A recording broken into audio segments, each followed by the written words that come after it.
and welcome to August. It's already August and it's been August for a while now. But I just wanted to do my July wrap-up video because I did read quite a lot of books in the month of July. Hello Lola.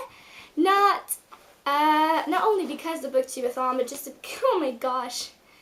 Someone wants to be in the video. Someone wants to be in the video. Just because I was very motivated to read this month for some reason. And I read a lot of books, and I don't have all of them with me because some of them I got from a library, but I'm at least going to tell you the titles and what I thought of them. So I hope you enjoyed this video. Okay, so the first book I finished this month, I started reading it in July. What?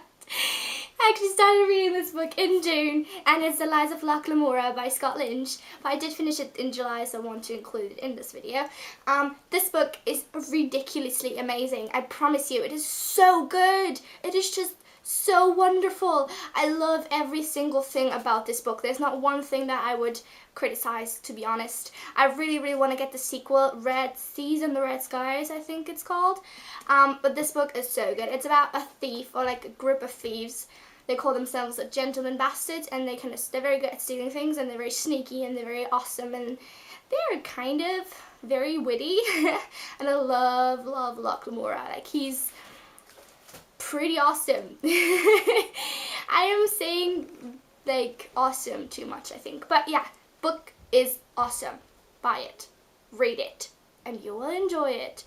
This sounds like it's a sponsored video. Yeah, by Locke Lamora. He's gonna give me some of his money for it. I would love that. Okay, moving on. The next book is called Legend by Maria Lu, and I had mixed feelings about this book. I did not like it as much as I thought I would like it. I think I've just been reading too much dystopian fiction in general, and this book I would say is more directed towards younger people, like the lower end or the younger end of YA, because it's just very simple, it's very straightforward, and it's not very unique, I want to say. There's, for me at least, there are too many parallels to 1984. There's just too many things that I was like, oh, again, about. So I'm not gonna buy the sequel, and I'm just gonna leave this at my shelf and never read it again, I think. The next book I read was Delirium by Lauren Oliver, and this book had been on my TBR list for literally ages. It had gotten quite comfortable on there, and I was really happy when I saw it in a in the library, and I like read it in like a day, and it's really good, and I really want to get the sequels. I think they're called Pandemonium and Requiem, and I want to get all three of them in hardcover because they're really good. And I sometimes do that where I go to the library and just read a book, and then when I really like it, I'll get the hardcover versions. What's happening? Just because I already know that I love them. I don't want to spend a lot of money on books where I'm not quite sure about them, but you know, if I already know I love them, I might as well get the expensive version. The next book I read is also from the library, called An Accidental American. I think the author was called Alex Carr, and it was an adult book about, like, I don't know, there was a lot of politics in there, politics of like Eastern countries and Eastern European countries, and first of all, I'm not good in politics in general. I suck at geography. What's wrong? What's wrong? I suck at geography and politics, and I don't have a lot of trivia knowledge on those topics, and I think that that's the kind of book that just requires a lot of knowledge, like, to start with, to kind of really get into the book.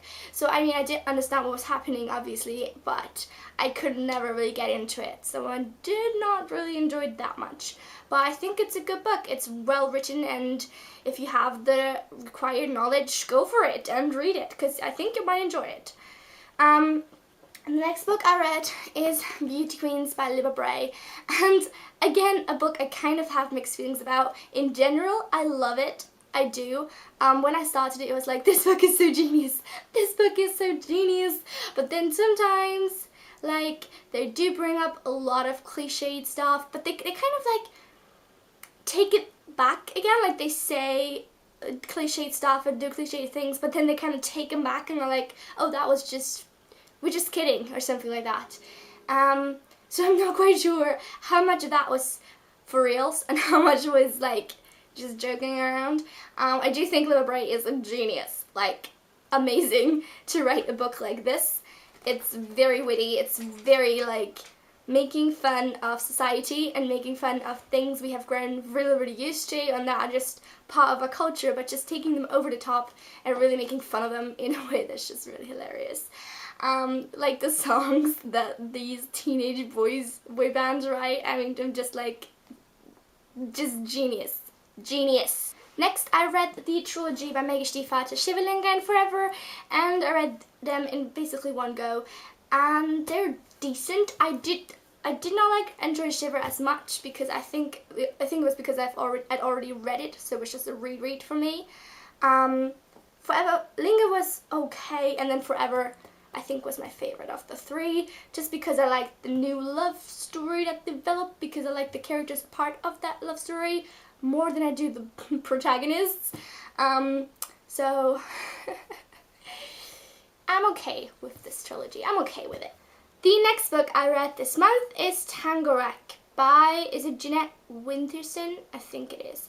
It's a children's book. It's about time travel, and I did not enjoy it as much. I already mentioned that in my wrap-up video for the Booktubeathon. It's just a children's book, and it's not for me. I think that there are some children's books that can definitely be enjoyed by adults, but it's just not one of them. The next book I read is The Great Gatsby by F. Scott Fitzgerald, and I really enjoyed this book. I love the story. I love it. I really, really like this book.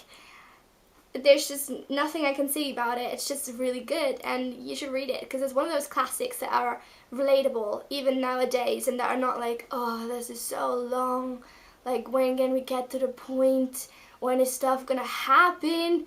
Stuff always happens, and it's very cool.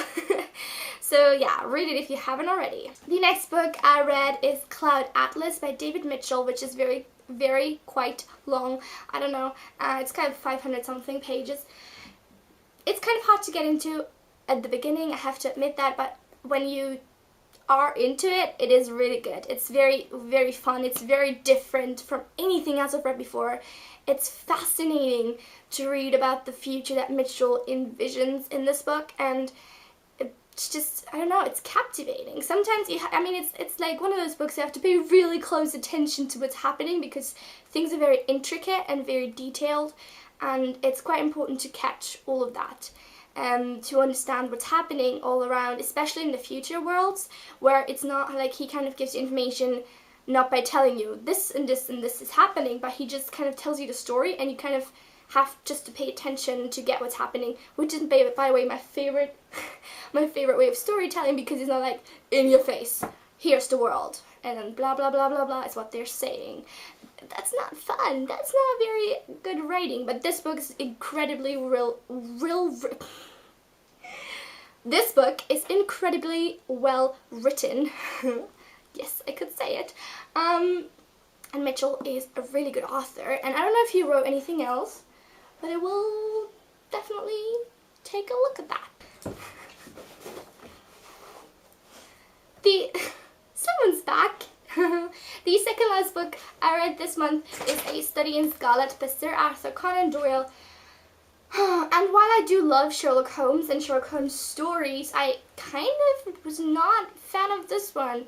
It was like, I don't know. It's not because I didn't like the story. Maybe it's because Sherlock's episode Study in Pink is very much based on this book, and I kind of kept thinking, actually I prefer the Sherlock version, and like actually that's a lot better, so that's probably heresy or something to say that the 21st century version is better than the original, but that's the truth. I enjoy the TV show more, and this seems like a bad version of it.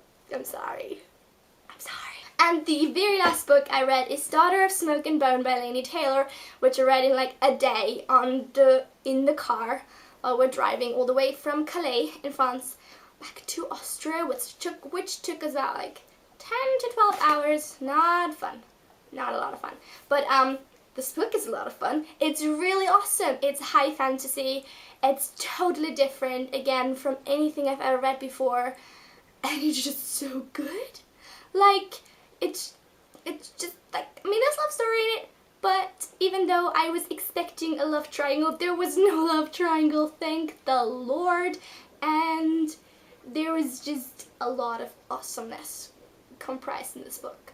Also, Laini Taylor is just too good at writing to be true. I mean, maybe she's a writing robot or something, because her language is so beautiful. Like, seriously, descriptive passages by her are just like heaven for any reader. And she's so good. She's just so good with words. Oh my god, can I please be her?